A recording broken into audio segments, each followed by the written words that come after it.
"Where are you right now?" I asked my daughter. She nonchalantly replied, "Anywhere is fine." Frustrated, I insisted she come home immediately. But my daughter retorted, "No way.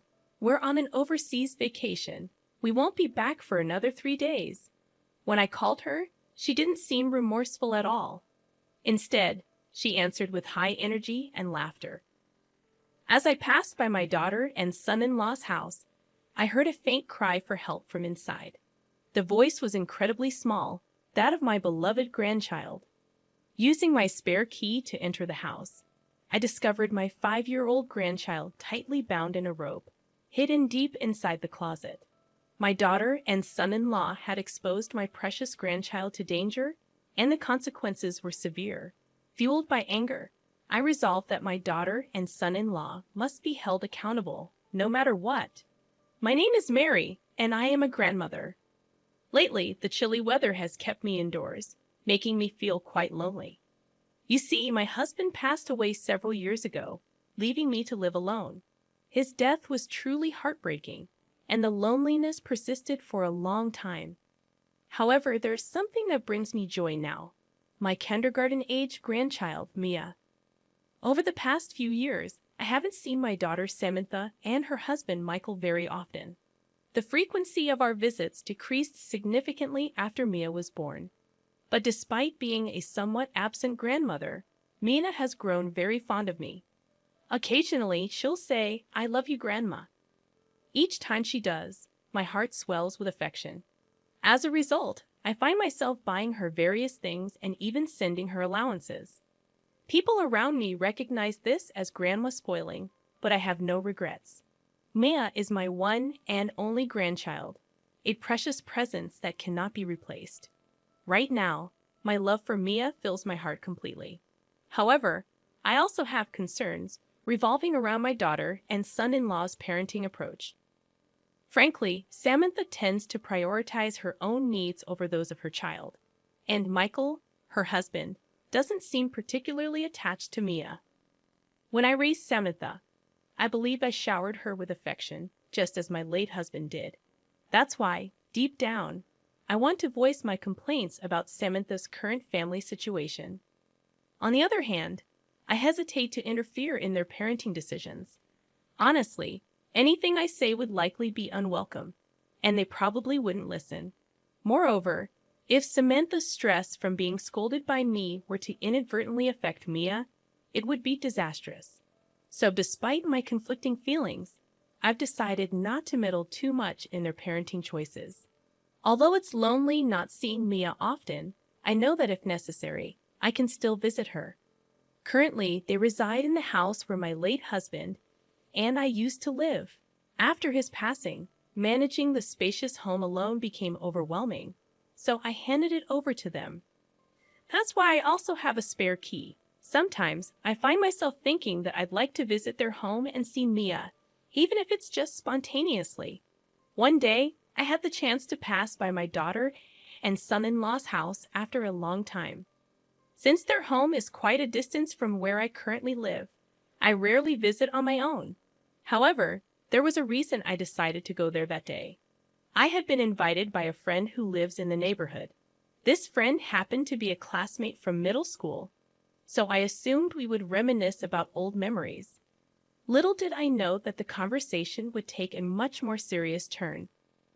"Mary, do you really know about Maya?" my friend asked. "Of course, she's my granddaughter." "How could I not know?" I answered matter-of-factly, unaware of my own ignorance. "No, that's not what I meant. Could it be that Mia is experiencing abuse?" My foolish voice blurted out instinctively, "What do you mean?" I decided to listen to my friend's detailed account. However, as I heard the story unfold, feeling increasingly uneasy after hearing everything, I collapsed onto my knees. To think that Maya had been going through something like that without my knowledge. Seeing my exhausted expression, my friend tried desperately to console me. "Well, we don't know for sure. It's just a rumor," my friend said, attempting to ease my distress. "But I thought I should mention it. Maybe you could stop by their house on your way back." According to my friend, Samantha and Michael have been frequently going out early in the morning and returning well past midnight. Of course, they didn't take Mia with them. As a result, there was a neighborhood rumor that they left their child behind to go out as a couple.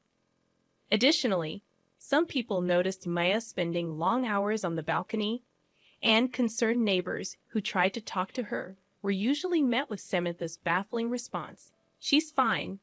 My daughter just loves the balcony."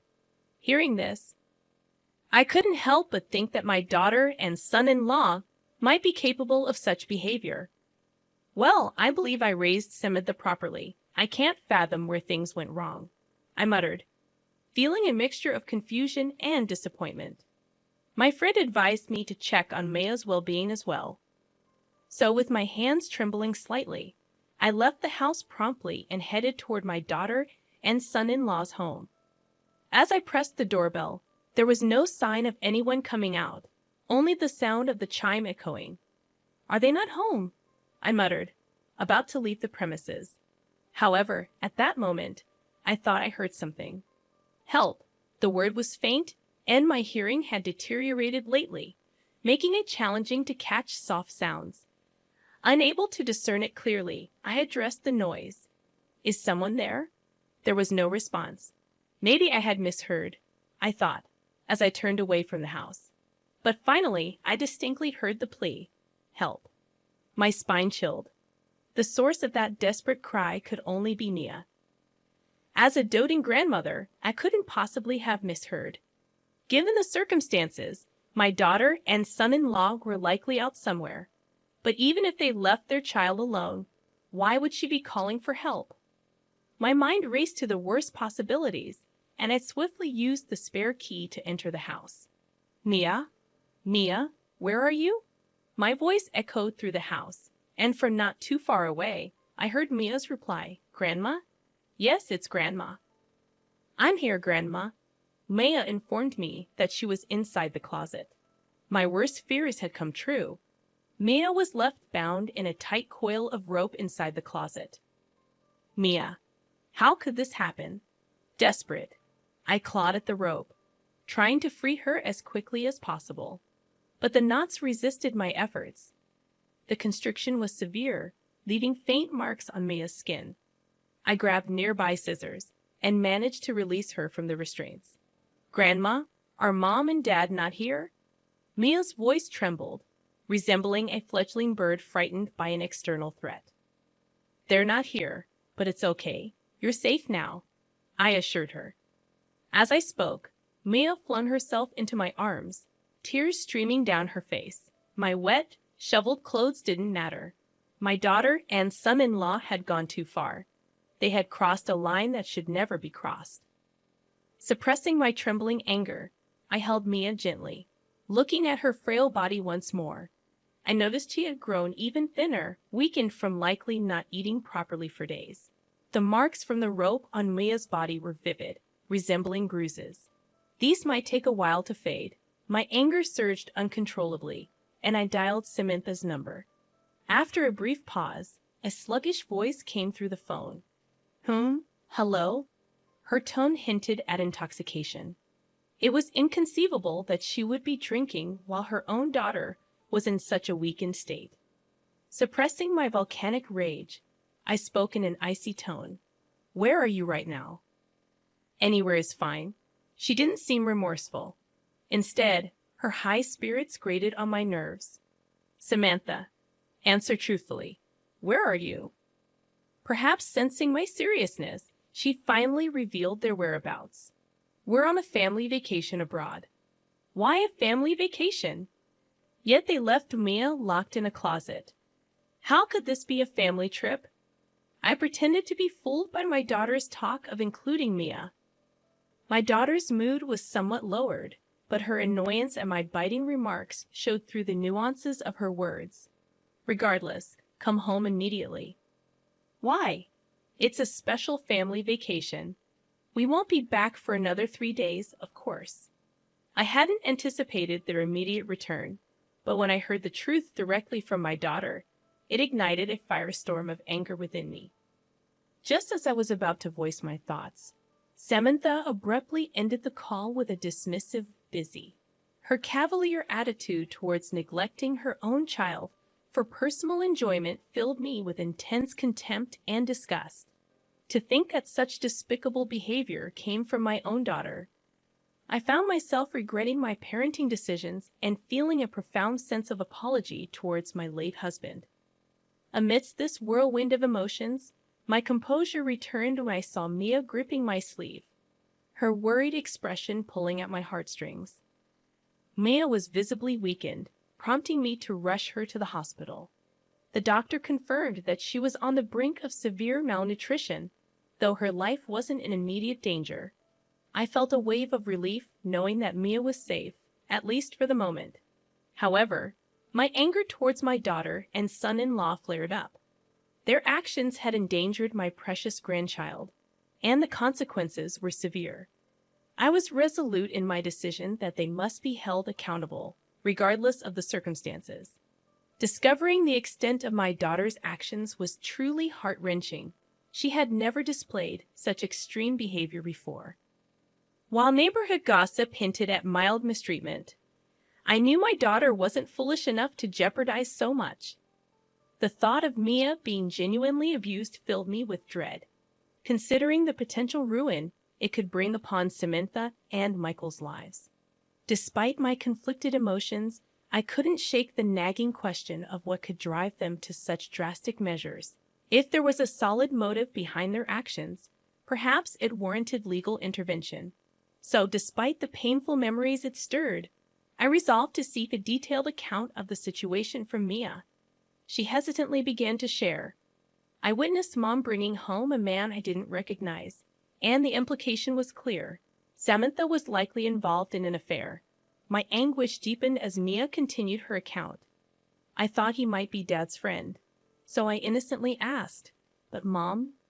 Furious, piecing together Mia's story, it seemed highly probable that Samantha was indeed having an affair. Facing exposure, she resorted to extreme measures like this. With all the puzzle pieces fitting, I took action. I contacted lawyers and authorities to prepare for justice against the couple who hurt my dear Mia. When I assured Mia that I'd protect her, she tearfully said, "I want to live with Grandma." Moved by her words, I made a solemn vow. I'll be there for her no matter what lies ahead. 3 days had passed, and my daughter and her husband returned from their trip, still basking in the afterglow of their otherworldly experiences. "Let's go on another trip together," they suggested. Of course, as they inserted the key into the lock, an unsettling feeling washed over them. No matter how much they turned the key, the door remained stubbornly shut. Samantha puzzled over it, muttering, "Wait, am I doing something wrong?" Equally perplexed, Michael asked, "What's going on?" Samantha's frustration grew as the key refused to cooperate. She glanced downward and saw a sign that read "For sale." Michael followed her gaze and was equally shocked. "What on earth is happening?" he exclaimed. Both of them stood there utterly bewildered.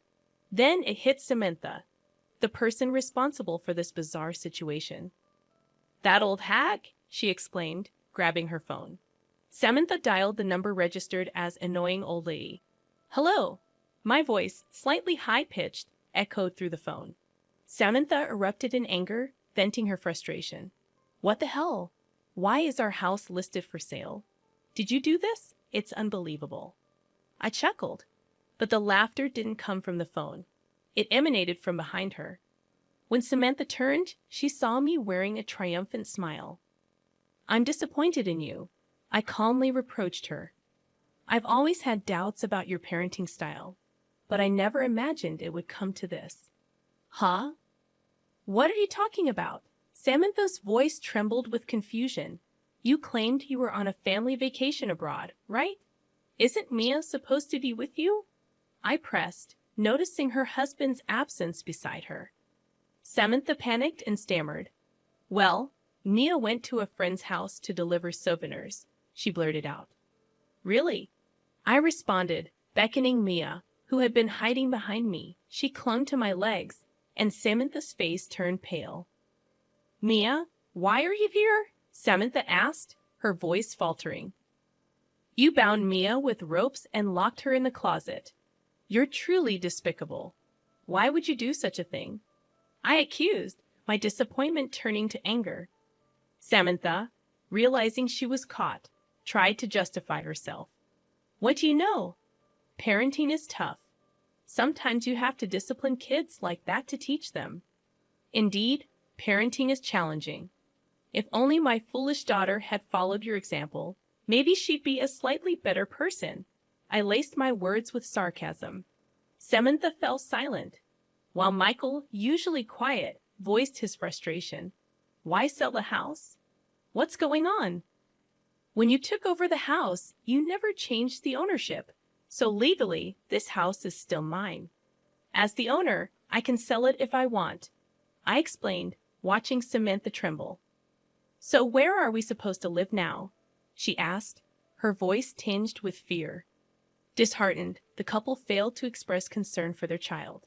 Don't you worry about your own child? My stern tone made them uneasy.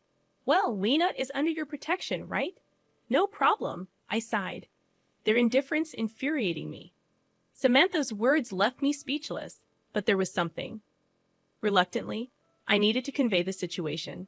While Samantha and Michael were gallivanting, I explained everything to Child Protective Services, lawyers, and the authorities.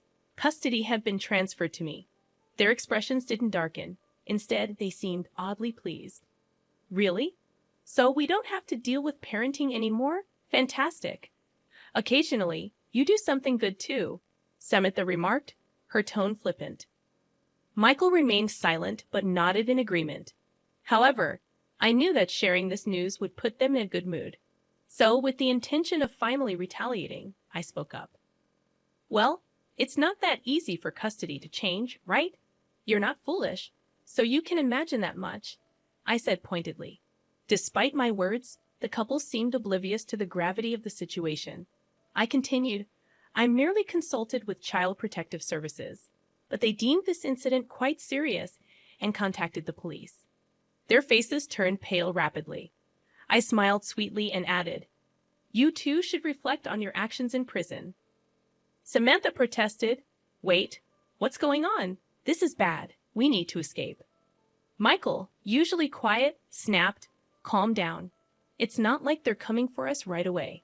Both of them seemed irritated, so I decided to add fuel to the fire.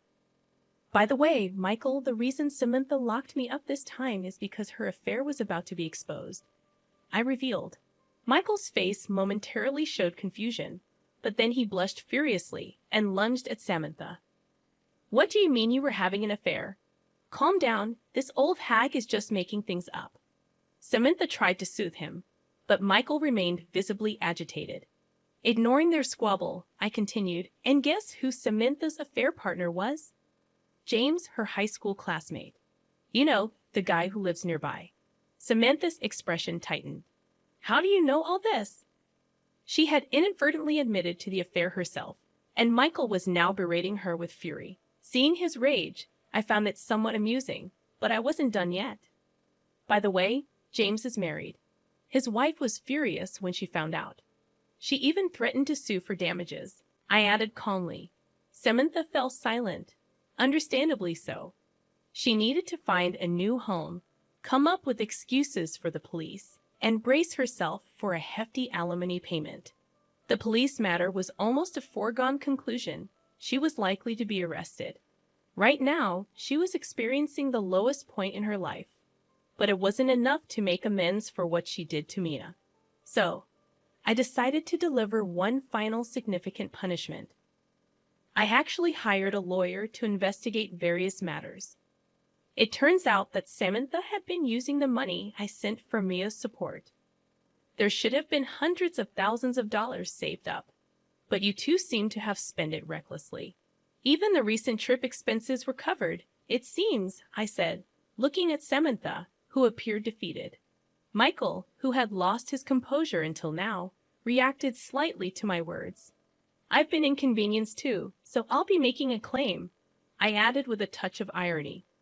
Upon hearing my final statement, Samantha finally snapped and began berating me. How could you do something so terrible to your own daughter? Unbelievable. You're an utterly hopeless parent, she retorted. I could say the same about you, I countered. Samantha's anger flared, but she had brought this upon herself. I never imagined my own daughter would stoop to such levels. In the end, the couple was found guilty of child abuse and sentenced to prison. It was ironic that they had previously talked about separating due to Samantha's affair. Yet now they were both headed to jail. The alimony claims resulting from the affair, along with the repayment for accusing my financial support, left the couple drowning in debt. Michael lost his job due to the guilty verdict, and with no substantial income, they faced the daunting task of repaying this significant sum. It was a complex mix of emotions, but they had brought it upon themselves. I hope they reflect and learn from their mistakes. On the other hand, I am enjoying my new life with Mia. Initially, she struggled to adapt to living alone with her grandmother, and the lingering anxiety from her past abuse weighed heavily on her. However, as our neighbors and I treated her kindly, a glimmer of brightness returned to her expression. Mia often says, "Thank you, Grandma, for helping me. It's only natural to assist her given the circumstances. And I'd also feel sorry for not being able to help until it got to that point," I reflected. Her sincere smile when she expresses gratitude warms my heart. My remaining days will be filled with time spent with Mia. Though they may not be long, I approach each day with hope and joy.